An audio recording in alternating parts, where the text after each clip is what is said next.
Med den fjernstyrede kugle Sphero kan du lære at programmere. Her vælger vi en kazoo. Hent applikationen MakroLab.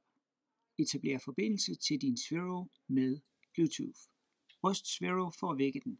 Aflæs farvekoden og vælg den under Bluetooth.